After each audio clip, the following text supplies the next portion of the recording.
Era el año 1961. El lugar, un pequeño pueblecito en las montañas cantábricas del norte de España, llamado San Sebastián de Garabandal.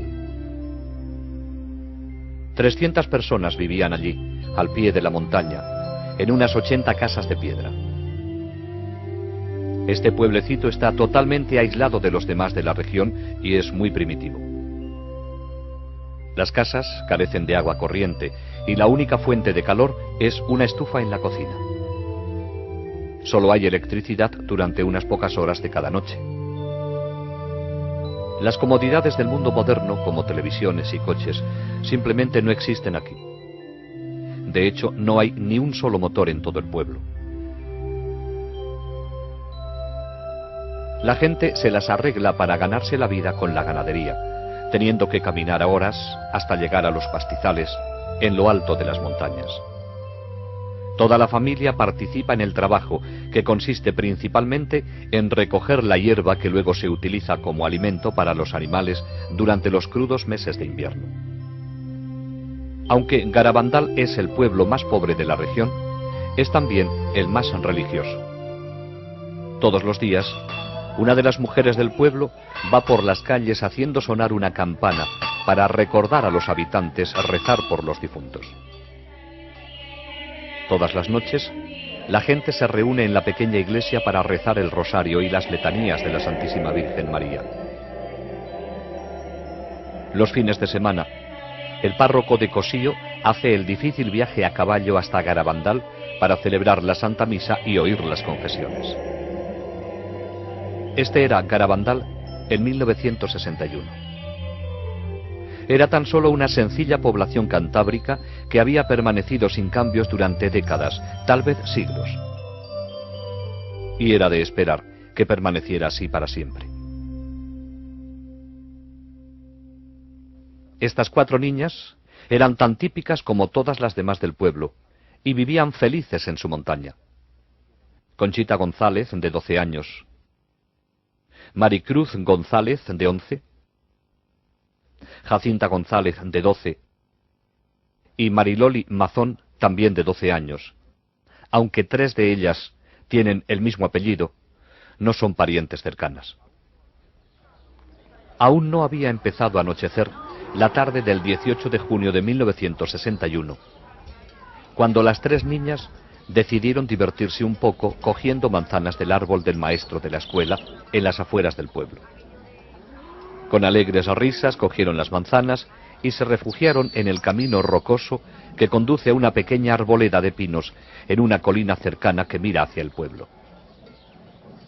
De repente, mientras se deleitaban comiendo las manzanas, oyeron un sonido como de trueno.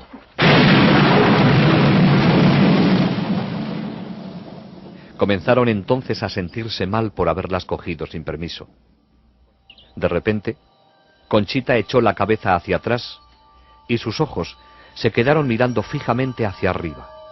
Al verla así, las otras empezaron a gritar. Estaban a punto de correr a sus casas para avisar a sus madres, cuando les ocurrió lo mismo a ellas. Un ángel, rodeado de una luz brillante, estaba ante ellas. Parecía un niño de 9 años, pero al mismo tiempo parecía estar dotado de una fuerza invencible. Tan rápido como había aparecido, desapareció, volviendo las niñas a su estado normal. Temblando por la experiencia, las 4 corrieron a la iglesia del pueblo. Un amigo las vio y les preguntó la razón de su palidez. «Es porque acabamos de ver un ángel», contestaron. Al poco tiempo, todo el pueblo hablaba sobre lo ocurrido, aunque nadie creía que realmente hubieran visto un ángel. Durante los siguientes días, las niñas vieron nuevamente al ángel y él les habló la primera vez el 1 de julio. ¿Sabéis por qué he venido? Es para anunciaros que mañana la Santísima Virgen se os aparecerá como Nuestra Señora del Monte Carmelo.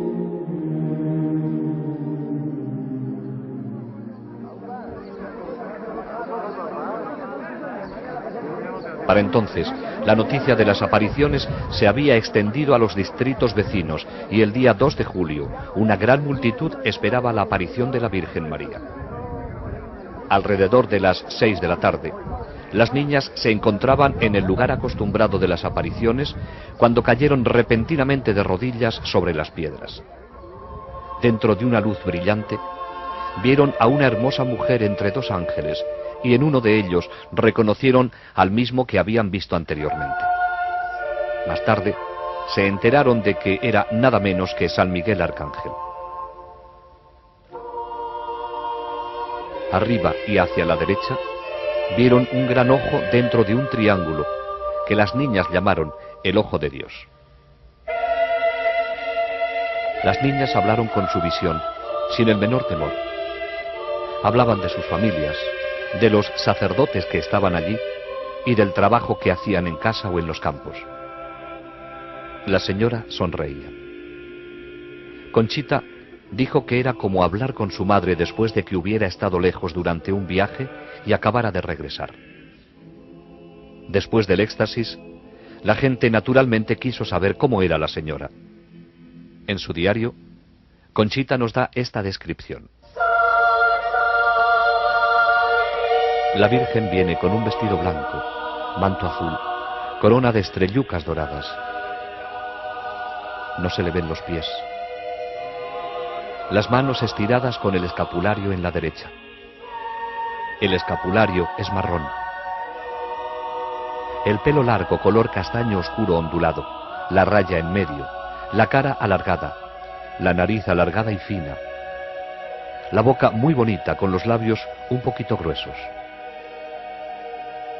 El color de la cara es trigueño, más claro que el del ángel, diferente a la vez, muy bonito. Una voz muy rara, no sé explicarla. No hay ninguna mujer que se parezca a la Virgen, ni en la voz ni en nada.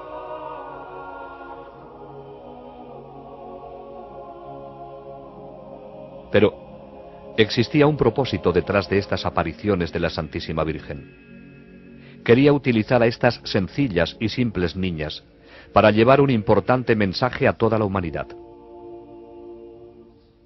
Pero siendo la madre amorosa y tierna que es, lo hizo a su propia manera. En su segunda visita vino con su pequeño niño en brazos, llenándose ellas de felicidad al ver al sonriente niño Jesús. Durante estas primeras apariciones, se vio a las niñas levantando pequeñas piedras hacia el cielo.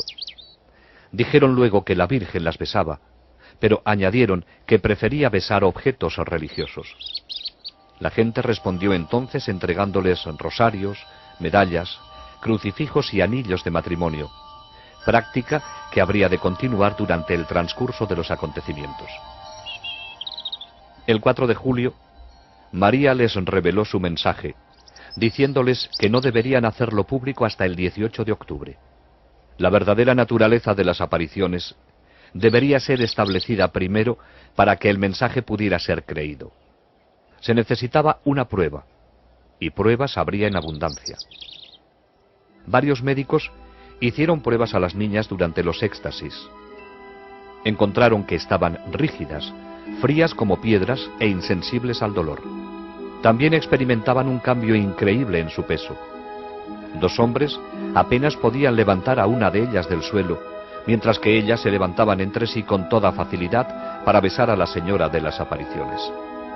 Las niñas sabían cuándo iban a tener una aparición mediante una serie de 3 llamadas interiores que se hacían progresivamente más intensas.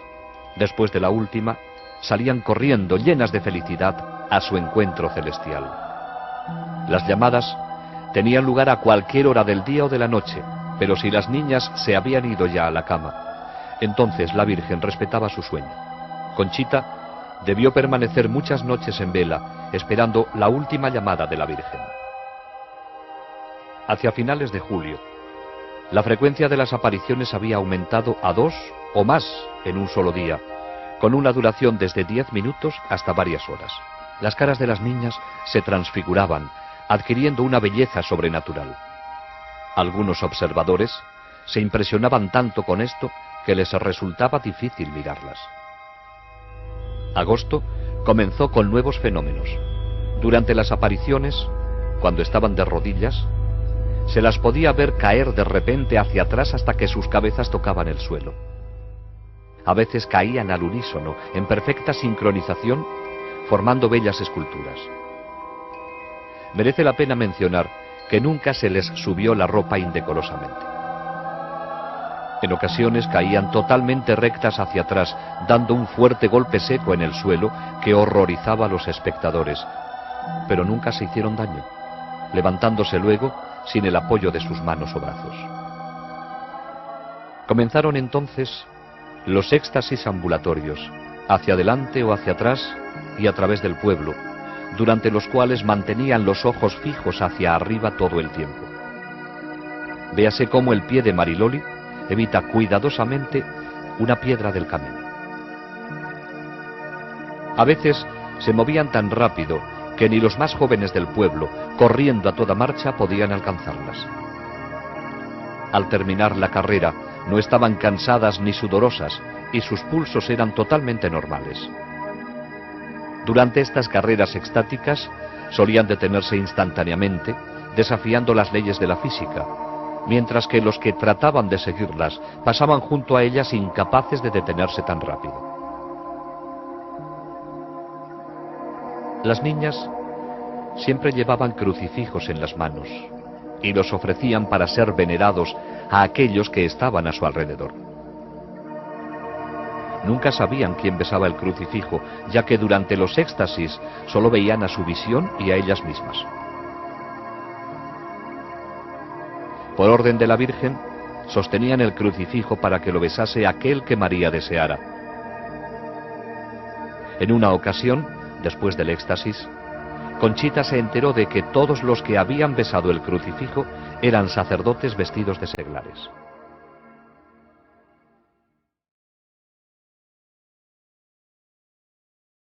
Entre los muchos sacerdotes que subieron a Garabandal a estudiar los acontecimientos, había un sacerdote jesuita, el padre Luis Andreu. Era un joven brillante profesor de teología, con la reputación de ser también un santo. El padre Andreu estuvo muy escéptico durante su primera visita, pero después de estudiar muy de cerca a las niñas en éxtasis, se dio cuenta de que algo muy serio estaba ocurriendo allí. El 8 de agosto de 1961, el padre Andreu hizo otra visita al pueblo. Esa noche estaba entre la multitud de gente en Los Pinos, donde las visiones tenían lugar frecuentemente. De repente, su cara se puso tensa. Gruesas gotas de sudor se formaron sobre su frente y exclamó: ¡Milagro! ¡Milagro! ¡Milagro! ¡Milagro! A la mañana siguiente, en el camino a casa con unos amigos, dijo: «¿Qué regalo me ha dado la Virgen? Qué afortunados somos de tener una madre como ella en el cielo. Este es el día más feliz de mi vida». Profirió entonces un leve sonido como de tos e inclinó la cabeza. El padre Andreu había muerto. Durante una visión posterior, la Santísima Virgen dijo a las niñas que el 8 de agosto el padre Andreu no solo la había visto a ella, sino también a una visión de lo que será el gran milagro. Uno de los lugares que las niñas visitaban más frecuentemente durante los éxtasis era la iglesia del pueblo, donde entraban para orar ante el sagrario. Esto desafortunadamente traía problemas. La multitud que las seguía creaba tal desorden que finalmente tuvo que ser impartida una prohibición y se cerraron las puertas de la iglesia. En lo sucesivo, las visitas de las niñas las condujeron solo hasta las puertas cerradas. Como ejemplo de obediencia al obispo, María no las condujo nunca más al interior de la iglesia. A comienzos de octubre de 1961, los éxtasis de las 4 niñas tenían a todos perplejos. Una vez que entraban en éxtasis, nada podía sacarlas de él. Se las podía pinchar con alfileres, podían ser quemadas con cerillas y se les podía echar arena a los ojos sin que nada tuviera efecto alguno.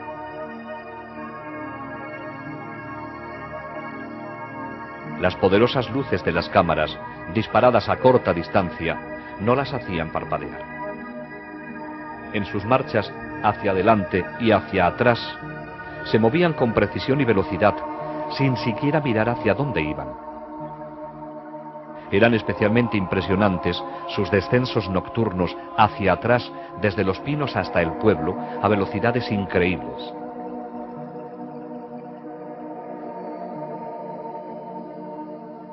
Las niñas devolvían los objetos religiosos a sus dueños sin equivocarse nunca, y lo hacían sin mirar a la persona o al objeto. Estos objetos eran generalmente apilados sobre una mesa en casa de una de ellas, cuando no estaban allí. En ocasiones, los rosarios y las medallas con cadena se enredaban. Pero esto no era problema. La niña en éxtasis cogía los objetos de la mesa y los levantaba hacia la aparición, separándolos luego con toda facilidad en sus manos. Entonces tomaba el objeto recién besado por María y, con los ojos fijos en la visión todo el tiempo, pasaba a través de la multitud hasta encontrar a su dueño. Era una experiencia conmovedora para la persona que se le entregara su rosario, medalla o anillo de matrimonio de esa forma misteriosa. Muchos lloraban, algunos se desmayaban.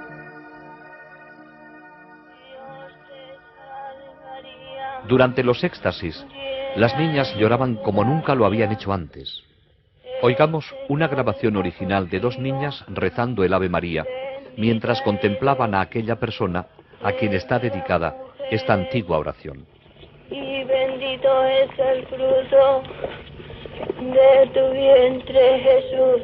Santa María, Madre de Dios, ruega por nosotros pecadores, ahora y en la hora de nuestra muerte.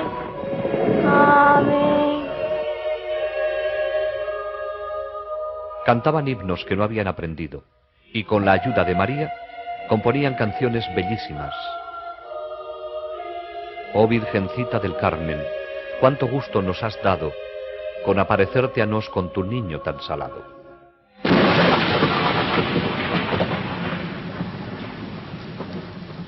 Finalmente llegó el 18 de octubre, el día en que las niñas habrían de anunciar el tan esperado mensaje de la Santísima Virgen.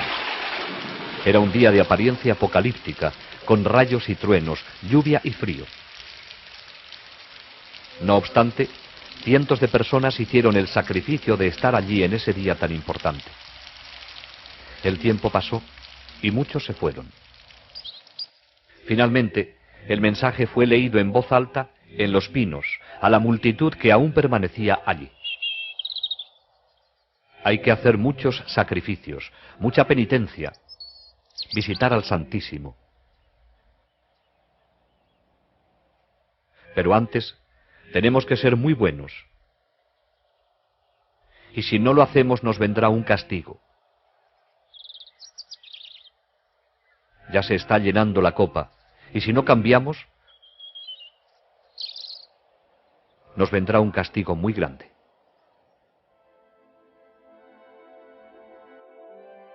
Muchos se alejaron decepcionados, habiendo esperado algo más. Pero ese fue el mensaje, corto y al grano. La más amorosa de las madres acababa de decirles a sus hijos, en un lenguaje claro y sencillo, lo que deberían hacer para evitar un castigo de Dios que sobrepasaría cualquier cosa que el hombre pudiera concebir. Los éxtasis de las 4 niñas continuaron hasta entrados los meses de invierno. Las llamadas vendrían a cualquier hora, de día y de noche. La Santísima Virgen tomaba muy en serio lo que había dicho en su mensaje acerca de la penitencia y el sacrificio. Pero una vez que las niñas habían entrado en éxtasis, no sentían nada. Durante una copiosa nevada, grandes copos de nieve se acumularon sobre los brazos extendidos de Conchita, quien no se percató de ello. En otra ocasión, durante una granizada, no se le afectaron los golpes de granizo que recibió sobre los ojos abiertos. Las visitas de la Santísima Virgen y de San Miguel continuaron durante la primavera y el verano de 1962. San Miguel les traía la comunión invisible en aquellos días en que no había un sacerdote disponible para hacerlo. Les enseñó cómo hacerlo con respeto. Primero venía la preparación, luego la comunión y por último la acción de gracias. Pero los sacerdotes se mostraban escépticos acerca de estas comuniones invisibles. ¿Cómo podían ellas recibir la comunión de un ángel cuando solo un sacerdote tiene la potestad de consagrar? Las niñas se lo preguntaron al ángel, quien les contestó que él tomaba las hostias de los tabernáculos de la tierra. No existía un solo lugar en el mundo que pudiera compararse ni remotamente con Garabandal durante esa época. La Santísima Virgen parecía haberse apoderado del pueblo entero. Conducía a las niñas por todas y cada una de sus calles. En ocasiones cantaban el rosario mientras caminaban junto con las personas que las acompañaban. Todos los hogares fueron visitados. Cuando las niñas, durante un éxtasis, llegaban a una casa en la que había alguien enfermo en cama, se arrodillaban para rezar ofreciéndole el crucifijo. Al entrar en la casa de alguien que hubiese enviudado, recitaban oraciones delante de la foto del difunto o hacían la señal de la cruz sobre la cama vacía. También iban al cementerio, donde extendían el crucifijo a través de las barras de la reja de entrada. Acontecimientos de la mayor importancia se estaban desarrollando en esta pequeña población española. Aunque nadie se dio cuenta en ese momento, la Santísima Virgen María nos estaba preparando para la tormenta que estaba a punto de desencadenarse sobre la Iglesia. Ella había venido personalmente para reafirmar todas las verdades y enseñanzas de la Iglesia. Todo cuanto María hizo con las niñas estaba infundido de profundo significado para todos los cristianos. Durante los éxtasis, oraban en las más variadas posiciones, de rodillas, de pie, sentadas, caminando o acostadas. La Virgen nos estaba recordando que podemos estar siempre con Dios y con ella, sin importar dónde estemos ni lo que estemos haciendo. Nuestro Señor y nuestra Madre del Cielo quieren formar parte de todo cuanto hacemos, tanto si estamos en casa, en nuestro trabajo o conduciendo un coche. Cuando los taxis que traían a la gente a Garabandal aparcaban en el pueblo, las niñas en éxtasis se acercaban y trazaban la señal de la cruz sobre el parabrisas con los crucifijos. Nada era insignificante para la Virgen. Se interesa hasta por nuestras vacas, dijo una vez Mariloli después de un éxtasis. María nos enseñó a través de las niñas cómo debemos actuar con nuestros vecinos. Si una de las niñas perdía un zapato durante las caminatas por el escabroso terreno, la Virgen le pedía a otra que se lo pusiese. A veces las niñas se separaban mientras iban en éxtasis por el pueblo. Al encontrarse de nuevo en otro lugar, se abrazaban todavía en éxtasis. Siempre que caminaban juntas en éxtasis, lo hacían tomadas de la mano o del brazo.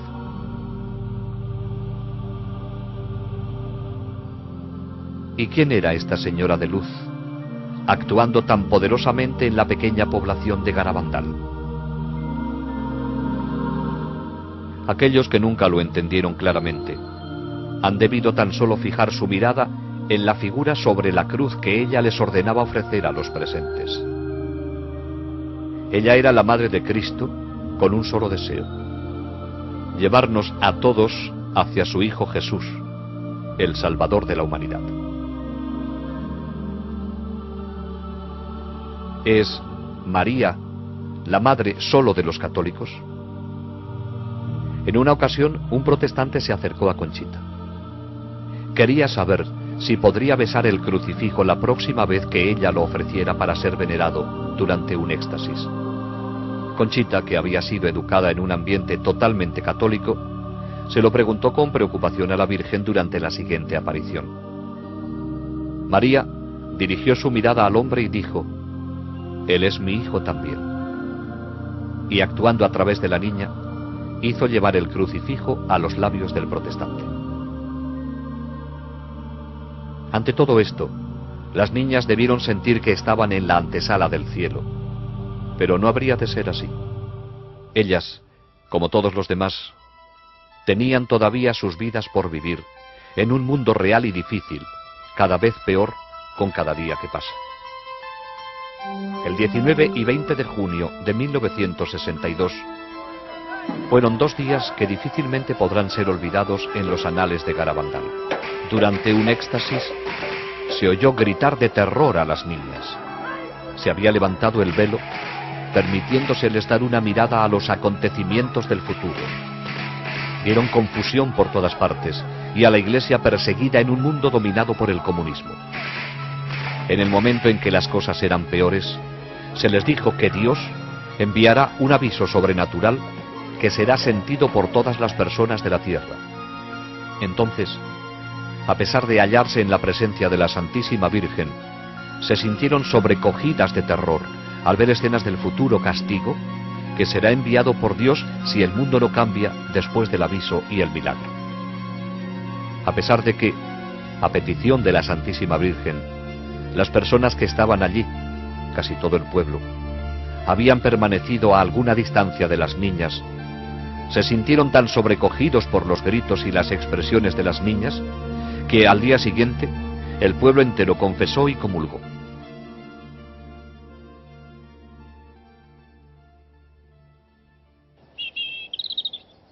Durante algún tiempo, las niñas habían suplicado a la Santísima Virgen y a San Miguel obrar un milagro para convencer a aquellos que aún no creían. Finalmente, San Miguel dijo a Conchita que, en un día específico, según lo había determinado la Virgen, la comunión invisible que ella recibía se volvería visible sobre su lengua. Conchita lo llamó alegremente milagruco, ya que ella pensaba que la hostia que recibía era siempre visible. Varios centenares de personas se encontraban en el pueblo cuando, finalmente, llegó el día anunciado por Conchita con 15 días de anticipación. Pero la espera fue larga y cansada. Muchos se descorazonaron y se fueron. Entonces, alrededor de la 1:30 de la madrugada del 19 de julio, Conchita salió de su casa en éxtasis, dio la vuelta a la esquina y, con la multitud apretándose contra ella, cayó de rodillas en una calle vecina. Conchita sacó entonces la lengua. Aquellos que estaban a poca distancia de ella afirman que estaba vacía. De repente, más rápido de lo que puede detectar el ojo humano, una hostia blanca y brillante se materializó sobre la lengua de la niña. Un hombre de negocios de Barcelona, con una cámara de cine prestada y sin más iluminación que la que le prestaba una linterna de pilas, rodó algunas escenas mostrando la hostia sobre su lengua. Era este un milagro anunciado con anterioridad y registrado en una película que servía de prueba de la autenticidad de los acontecimientos de Garabandal. En octubre de 1962, a 1400 kilómetros de Garabandal, comenzaba a desarrollarse otro suceso de profundas repercusiones dentro de la Iglesia, sin precedente en tiempos modernos. El Papa Juan XXIII había dado comienzo al Concilio Vaticano II. Surgió entonces la pregunta natural: ¿existía alguna relación entre este acontecimiento eclesiástico monumental y los maravillosos hechos que estaban ocurriendo en un pueblecito del norte de España? La respuesta es un contundente sí, aunque el completo significado de esta relación solo podrá ser comprendido en el futuro. Durante un éxtasis se oyó a Conchita repetir las palabras de la Virgen: el concilio será el más grande de todos, será un éxito. A lo que respondió Conchita: qué bien, así te conocerán mejor y estarás más contenta. Hacia enero de 1963, Mariloli, Jacinta y Maricruz habían cesado de tener apariciones.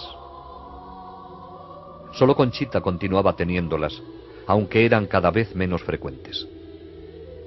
Sin embargo, por esta época, Conchita y Mariloli comenzaron a tener locuciones internas. Una locución es una voz interior que no va acompañada de una visión externa.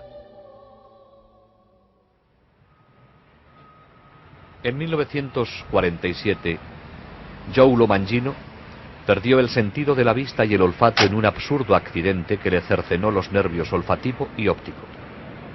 Después de un largo periodo de tiempo, logró surgir en 1961 como un exitoso hombre de negocios, aunque agotado por el exceso de trabajo. Su médico le sugirió que se tomara unas vacaciones en Europa. Así que salió de casa en Lindenhurst, Nueva York, para visitar a su tío en el sur de Italia. Joey no era muy religioso en aquel entonces, y solo gracias a la insistencia de su tío accedió a hacer un largo viaje en coche hasta San Giovanni Rotondo, donde vivía Padre Pío. Este fraile franciscano, con las llagas de Cristo en sus manos, pies y en el costado, era considerado como un santo viviente. Joey no había previsto ningún encuentro personal con él. Sin embargo, al terminar la misa, se encontró en una habitación con otras personas esperando la bendición del Padre cuando pasara por allí. Al entrar el Padre Pío en la habitación, Joey se arrodilló para recibir su bendición. De repente, oí a la gente arrodillarse sin saber lo que pasaba.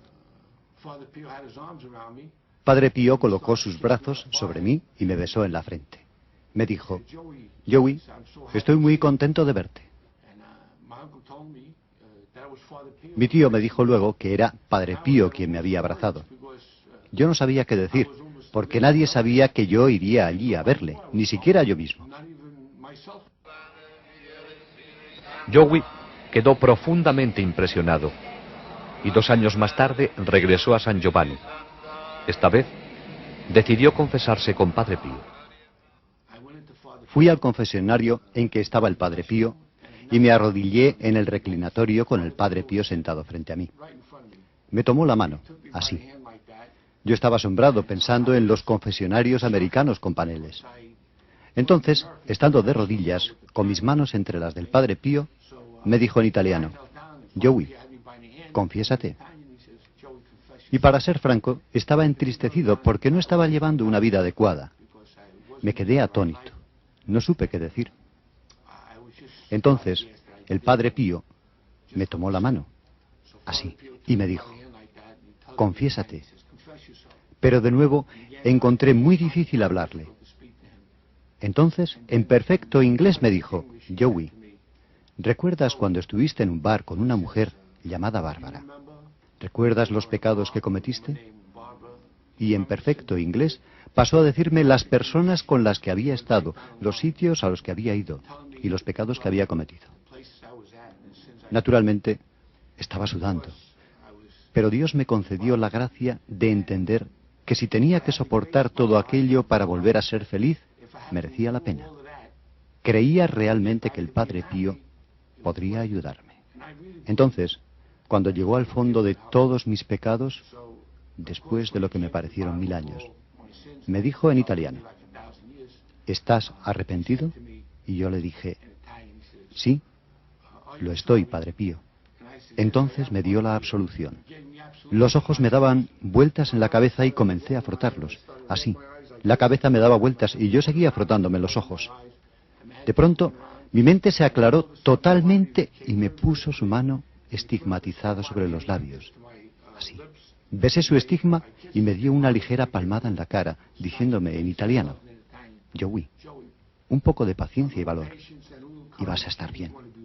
Tenía 33 años, pero me sentía como si tuviera 16. Tenía el firme propósito de corregirme, lamentaba todos los pecados que había cometido durante mi vida. Me sentía tan bien y tan limpio que no quería involucrarme con nadie por temor a que, solo al hablar, pudiera perder la gracia que había recibido. Pero aún había una gracia más para Joey, mientras se arrodillaba con otras personas para recibir la bendición del Padre Pío. Cuando tuve el accidente aquí, en 1947, perdí el sentido del olfato. Todo esto está suturado. Y esta es una fractura de 3 pulgadas sobre la frente. No solo perdí mis ojos, sino el olfato. Cuando me arrodillé para recibir la bendición del Padre Pío, sentí una fragancia de rosas que provenía de la sangre de sus manos. Al percibirla me sorprendí y me eché hacia atrás contra la pared, con los brazos levantados, así. para protegerme. No sabía qué pasaba. Padre Pío bajó mi mano y me dijo en italiano: Joey, no tengas miedo. Y me tocó así, en el puente de la nariz. Mi sentido del olfato fue restablecido después de estar sin él desde el día del accidente, en junio de 1947, 16 años atrás. Joey estaba lleno de paz y felicidad y no quería abandonar San Giovanni. No obstante, su compañero de viaje le recordó que tenían el compromiso de pasar parte de sus vacaciones en un lugar llamado Garabandal. Cuando Mario me recordó que teníamos que irnos a Garabandal, le dije: Mario, ¿cómo sabemos que es verdad? A lo mejor no es una aparición verdadera.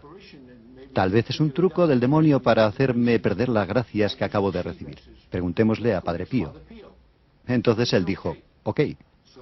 Siempre habíamos tenido una magnífica acogida por parte de los religiosos con los que residía Padre Pío, así que fuimos donde estaban ellos y les dije: quisiera hablar con Padre Pío, ¿es posible? Y el religioso dijo: oh sí, Joey. Hicimos las maletas y volvimos más tarde, ese día, para encontrarnos con Padre Pío en el claustro. Al arrodillarme, le dije al Padre Pío: ¿es cierto que la Virgen se está apareciendo a 4 niñas en Garabandal? Y él dijo: sí. Dije entonces: Padre Pío, ¿debo ir allí? Y él dijo: sí, ¿por qué no? Y así es como ocurrió. Debido a que Padre Pío me aseguró que la Virgen se estaba apareciendo allí, dándome su autorización para ir, no tuve miedo y fui. La primera de muchas visitas de Joey Lomangino a Garabandal fue en febrero de 1963. En aquellos días, especialmente durante el invierno, una de las únicas formas de llegar al pueblo era en carreta de bueyes. No pasó mucho tiempo antes de que Joey se encontrara y conociera a las niñas a quienes la Virgen se había aparecido, quedando inmediatamente impresionado por su sencillez y sinceridad. Conchita habría de convertirse en una buena amiga. Joey se quedó también impresionado por el mensaje y sintió la necesidad de hacerlo conocer. Sin embargo, se sentía impedido por su ceguera. Me dije: ¿qué puedo hacer para hacer conocer al mundo al Padre Pío y el mensaje de Garabandal? ¿Qué puedo hacer? ¿Qué puede hacer un ciego? Nunca estuve en una obra de teatro en el colegio de lo tímido que era. Joey regresó a casa. Tenía un álbum de fotos de Padre Pío y de las 4 niñas en éxtasis, con explicaciones en relieve bajo cada foto. Visitaba las casas de sus amigos y familiares, dándoles explicaciones sobre el famoso estigmatizado y sobre los hechos admirables que estaban ocurriendo en Garabandal. De esta pequeña semilla habría de surgir un apostolado a través del mundo entero.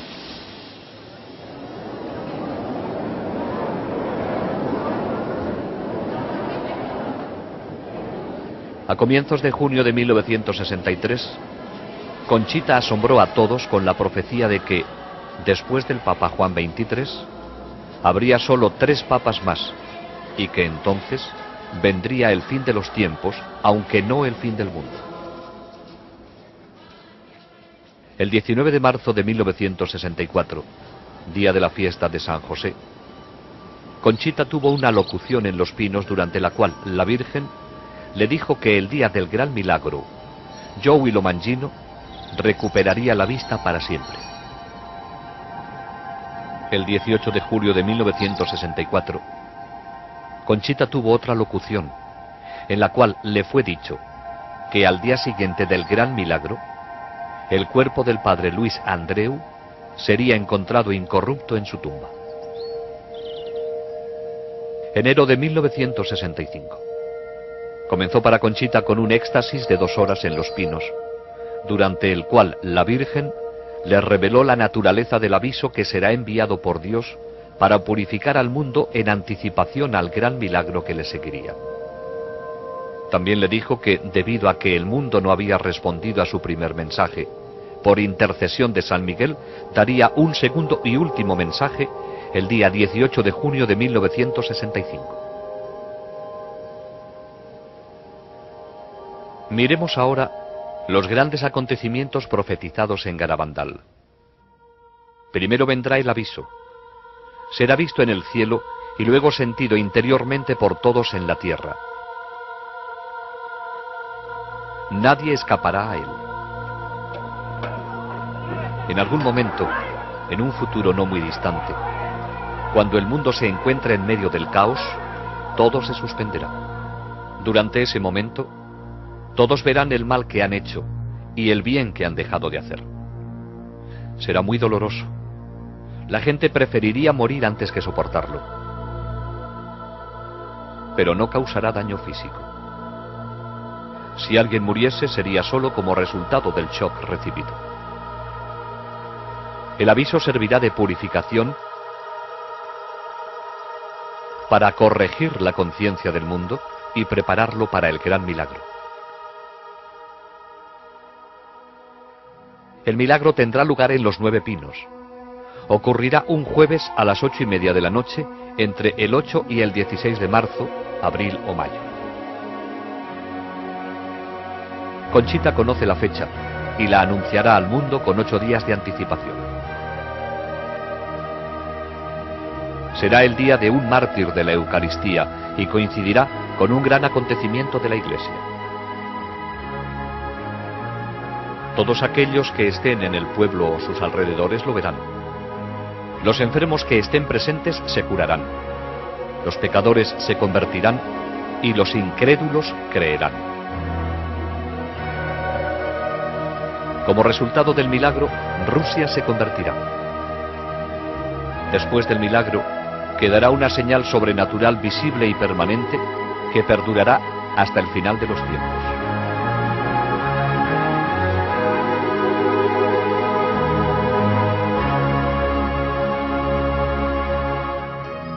Si después del milagro el mundo no cambia aún, entonces Dios enviará un castigo. Será peor que cualquier cosa que el hombre pudiera imaginar y estará en línea con lo que merezcamos por nuestros pecados.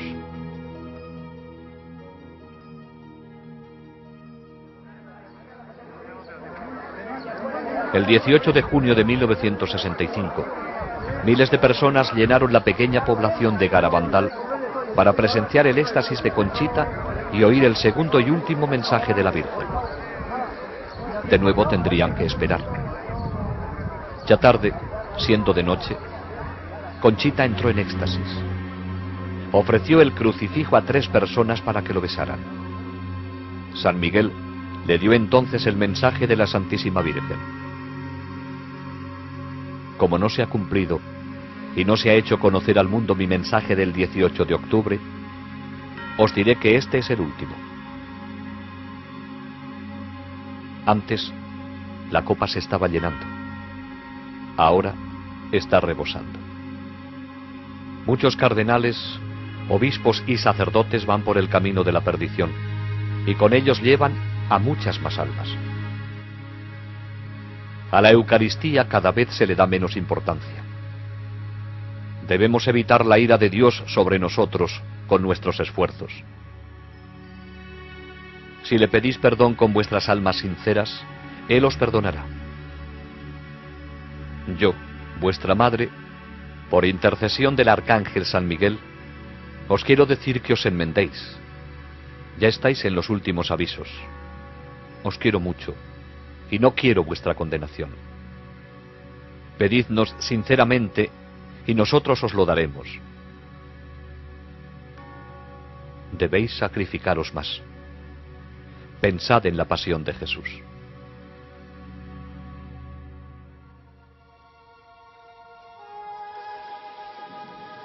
El 13 de noviembre de 1965 fue un día de alegría y tristeza a la vez para Conchita. La Virgen se apareció con el niño, pero habría de ser por última vez en Garabandal. Como ya se ha indicado, esta sería una aparición especial para besar objetos religiosos de los que Conchita tenía muchos. Después de besarlos, la Virgen dijo: a través del beso que he dado a estos objetos, mi hijo hará prodigios. Distribúyelos a otros. Háblame, Conchita. háblame de mis hijos. A todos los cobijo bajo mi manto. Esta será la última vez que me veas aquí, pero siempre estaré contigo y con todos mis hijos. Conchita, ¿por qué no vas a visitar a mi hijo al sagrario? Él te espera día y noche. Conchita le dijo: soy tan feliz cuando los veo. ¿Por qué no me llevas contigo al cielo ya? A lo cual ella respondió: ¿recuerdas lo que te dije el día de tu santo? Cuando te presentes ante Dios, tus manos deberán estar llenas de buenas obras, hechas para tus hermanos y para su gloria. En este momento, tus manos están vacías.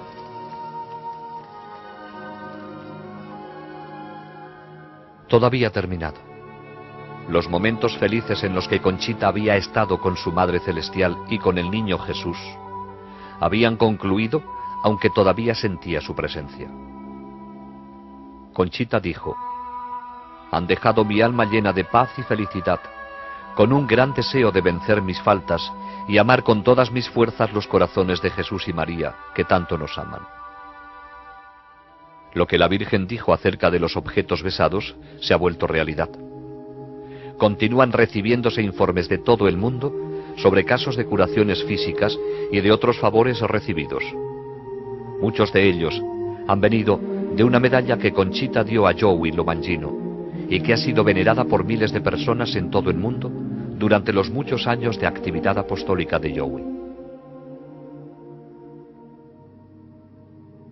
¿Y qué dice la ciencia de los acontecimientos de Garabandal? Más de 40 médicos han examinado a las niñas en diferentes momentos. El pediatra Dr. Celestino Ortiz las estudió durante 22 días consecutivos. Fuera de los éxtasis las encontró normales y equilibradas. Sobre sus éxtasis dijo: permanecer en silencio sería una auténtica cobardía científica. No encontramos ninguna explicación satisfactoria para tales fenómenos. El doctor Ricardo Ponsernó era un neuropsiquiatra de reconocimiento internacional, en el clímax de su carrera. Efectuó los más exhaustivos exámenes a las niñas en un período de 12 días. Sus conclusiones: la cantidad y calidad de los fenómenos excluyen cualquier explicación natural. Dijo: desde un punto de vista estrictamente científico, no se puede negar la posibilidad de un origen sobrenatural en todos estos fenómenos. Otro eminente psiquiatra, conectado a los acontecimientos, es el doctor Luis Morales. En 1961 tenía su propia clínica en Santander, donde el obispo le nombró jefe de la comisión creada para estudiar las apariciones. En ese momento, él no creía en el origen sobrenatural de estas. Más tarde, el mismo doctor Morales sorprendió al cambiar su opinión original. El 30 de mayo de 1983, con autorización del obispo de Santander, dio una conferencia pública en el salón de actos más grande de Santander. Durante la misma, expuso ante la multitud las razones por las cuales estaba convencido de que las apariciones de Garabandal eran dignas de crédito.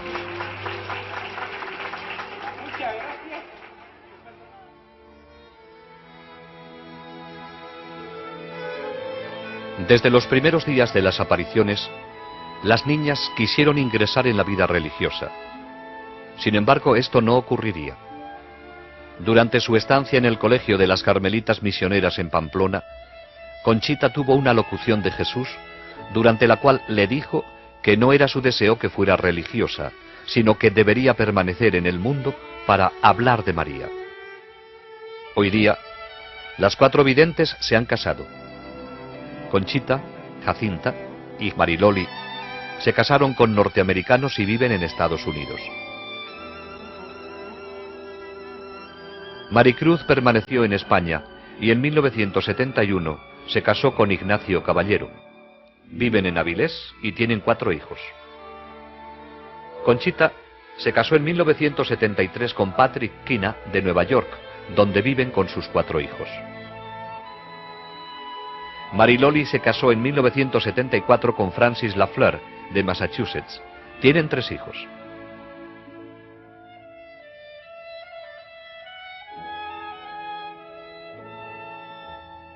Jacinta se casó en 1976 con Jeffrey Moynihan, de la Marina de los Estados Unidos.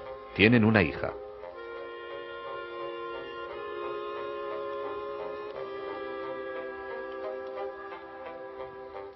Joey Lomangino sorprendió a todos cuando se casó con Marilyn Luther, de Michigan, en 1977 en España, y en 1971 se casó con Ignacio Caballero.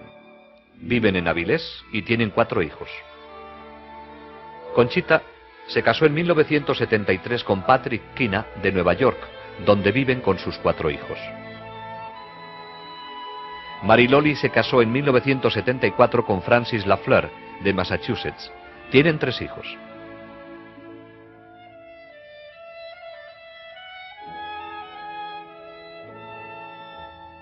Jacinta se casó en 1976 con Jeffrey Moynihan, de la Marina de los Estados Unidos.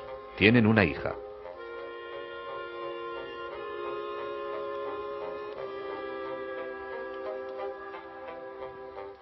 Joey Lomangino sorprendió a todos cuando se casó con Marilyn Luther, de Michigan, en 1977.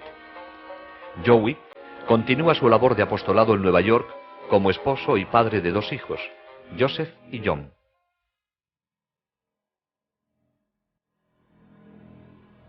El principal propósito de la Santísima Virgen al aparecerse en Garabandal fue entregar un mensaje.